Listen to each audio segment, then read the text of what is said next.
Welcome to my channel. So today's topic of discussion is diversity and the benefits of diversity.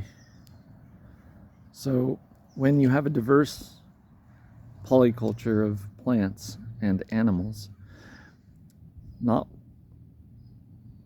one stressor can wipe out everything.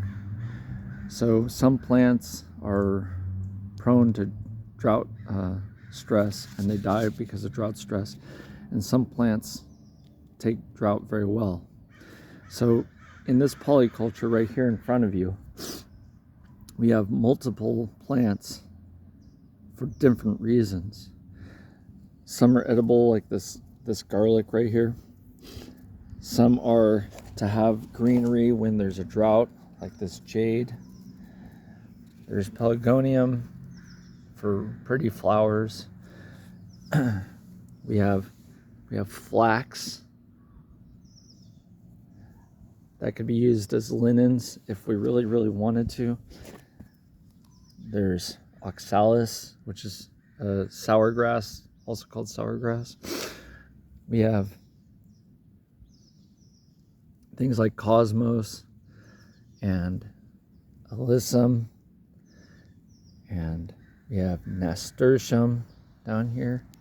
There's a little Alaskan nasturtium, and it's a diverse polyculture of materials, and they're seasonal. Some of these are going to go away during the summer, and some of them will do really well in the summer, and then the winter, some of them will do really well and some of them will fade away. And this is the cycle of life. And as they progress through their cycles, the richness of the soil will improve, the diversity of animals coming through to nom on some of these will improve, and there'll be a stabilization of the landscape as well as the animals and plants. And some of these are temporary. The flax is temporary, the clover is temporary, and then some of these are going to be more permanent. There's going to be lemon trees and lavenders and rosemary, as well as scented geranium, and a mixture of other plants that will keep coming back year after year after year, or stay here for upwards of decades. And this is a beautiful little meadow that people can enjoy when they walk by, and they can look at all the little tiny things, like the little tiny flowers. Like way in the background, there's a sunflower that's just popping its head up, and there's calendula in the background that's showing itself off, and little lavenders. So let's go look at some of these right now. This is a sunflower, and it's just doing a beautiful little job being a sunflower. And in the background, there was some calendula that's really flowering nicely.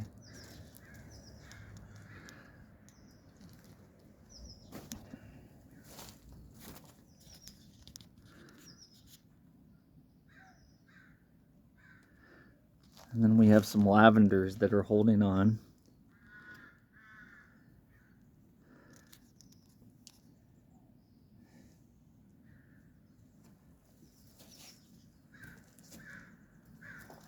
Oh, hole. Go for hole.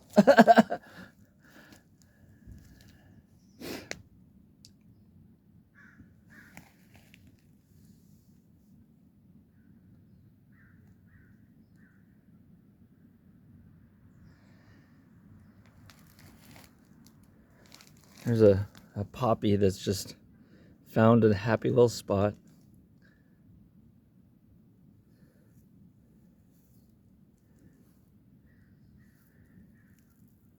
Here's a succulent going to flower.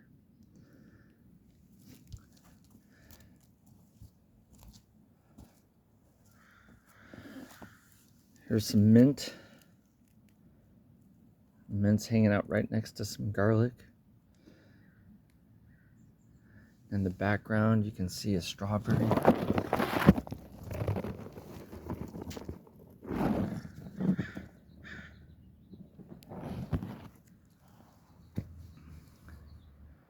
Just a mixture of flowers and biodiversity.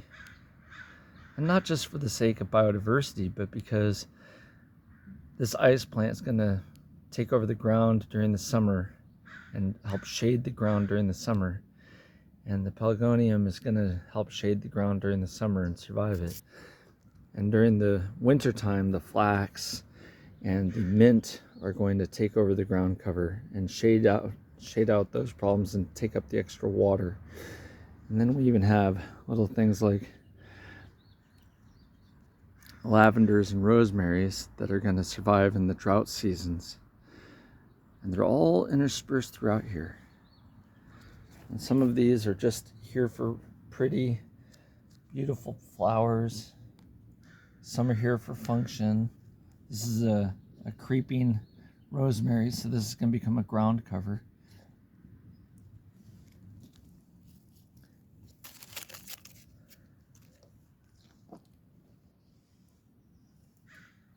This is baby sunrose. This is going to become a ground cover.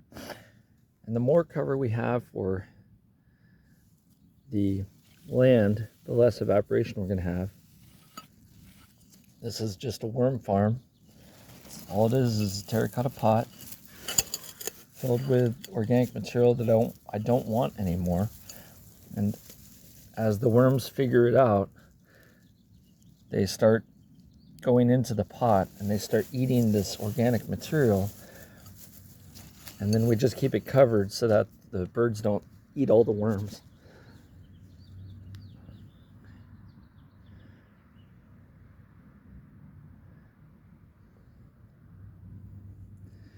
There's some really pretty clovers back there, really big flowering clovers, mammoth clovers or something like that. You can see the flowers from the ice plant are starting to bloom.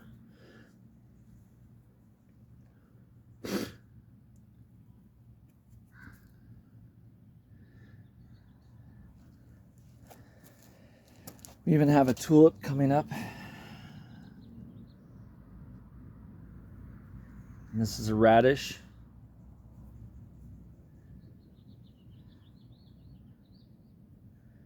You can see some parsley over here.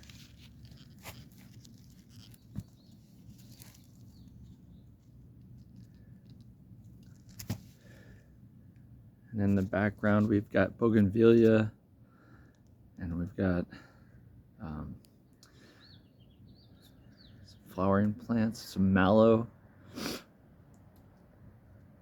It's just a mixture. It's a diverse mixture of plants. That way, no one stressor can wipe out everything. It's designed that way so that way during the summer months, there's protection on the ground. During the winter months, there's protection on the ground. This wall is a east-facing wall, so it catches the morning sun and reflects it, and the total daily sun, and really reflects it onto this ground right here. And this ground dries out very quickly, so I have to put in more heat-loving plants that are drought resistant. And whereas right across the way of the path, that wall doesn't have that much of an effect here on these berms and swales, so I don't have to worry about as many heat-loving plants and drought-resistant plants. Although what we consider our desert zone, because the soil is so thin and the water is so sparse, is over here. And right now it looks like a beautiful meadow, but in the summer months this goes very dry, and as it dries out it becomes a desert. And so we're trying to correct this. We are correcting the soil structure here by putting in things like flax. And what we're going to do is we're going to trim the flax down, but we're not going to take the roots out. And it's going to start to structure the soil from being almost pure clay into being topsoil. And we have clover, and there's the normal things like radishes that we're going to put in. And there's all the miner's lettuce. I have something like 4 different clovers established here. So when this does get taken down, we're just going to trim it down when it becomes what's considered weedy by the city. And if the city considers it a fire hazard, we'll trim it back down. But we will not strip the roots out. We will not pull the roots out. And they'll become compost corridors and into the soil with dendritic patterns. And they'll become moisture corridors and nutrient corridors for animals and other plants.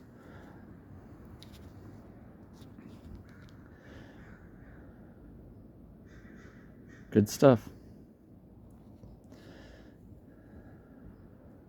And it provides, or it is going to provide, quite a lot of available food for us and animals, which everyone should be able to do and should do.